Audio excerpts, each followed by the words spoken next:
Kepala pelatih Timnas Indonesia, Kluivert akan mencoba meraih kemenangan pertama setelah terakhir kali pada tahun 1981.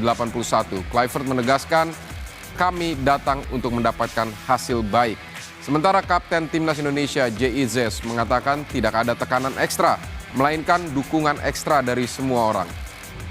Time ago.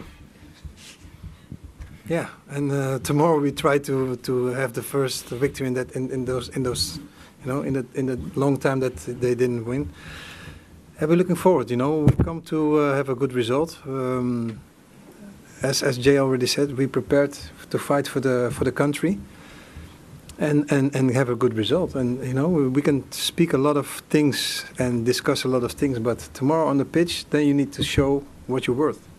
I'm not expecting anything else than our absolute best tomorrow, like we did in every other game so far, and when we represent our country.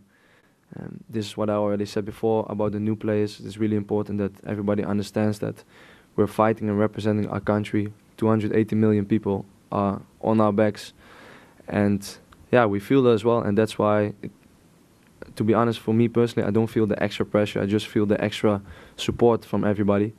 So I think this will give us an extra boost as it has already so far. And yeah, hopefully, and I truly believe it, in the next years we can put Indonesia on the map.